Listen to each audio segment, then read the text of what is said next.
baka ba ka rage sautinka in ba haka ba ko motsi ma ba za ka yi. Ka san da wanda kake magana kuwa? Ko ba garba gaba ne sunanka ba, karamin mutum da siffan manya wanda ya ɗauki rayukan mutane kamar ran kiyashi. To gana a gabanka zan kashe ka kamar yadda na kashe ɗanka in ka isa ka tsere. Ƙarya kake yi! Ni ne daidai da kai ba mai. The story centered on a secret organization known as the Death Arrows and the Blade Swords. Their lives efficient with the spies and assassins.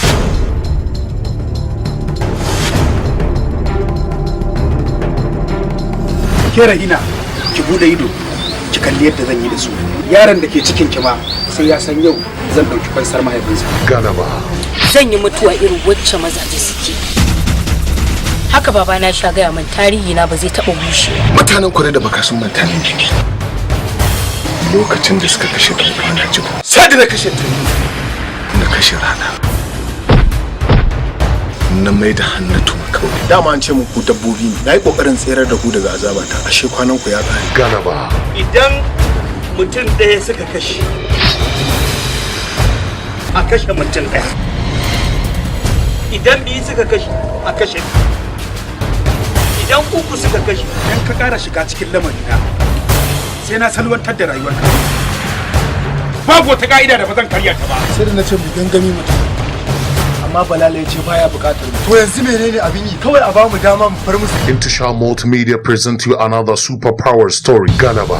Ni ban damu na mutu ba, amma kawai in ba ni ke tausayi. Wayanda ba san hango ba sun sauka. Su ma haka irin wannan tashin hankalin zai riske su. Yamma shiru! Ya kamata ta koyi taurin rai da zafin rai. Galaba. Baba idan mutum ya zage ka makarama, yadda ke ka makarama, dole zai rabu. To su ba su san sulhun ba kisa suke kuma wanda ma zai yi sulhu bin sa suke suna da.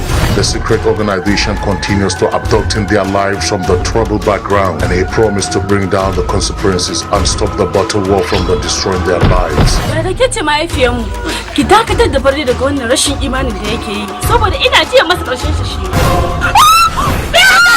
Wannan ba jinin mu ba, ki bari na kashe ta kaina mama. Sake ta!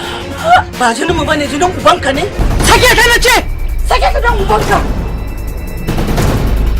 Ka zo ka kashe ni. Ka kashe ni na ce maka. In yau sai idan ka kashe ni kai ka rayu a duniya kai ka mutu. Story and screenplay by Nura Mustafa Wayi. Kin so ka gaya mana gaskiya me yake faruwa ne? Gwaje! Me kake yi? A ɗebi makamai, a bi su. Ina jin arewa zan yi galaba. Producer Rabiu the King and assistant director by Aminu Lawal Arahuz and Awal Ishaq Rijal Lemo. Ku matsiyata. Idan da wani shege gani. Ya shigo gani. Haba gwaje! Mu shiga mana mutum masa. Kai bi ba, ni nan da kake gani na. Kwakwalwa ta tana ja.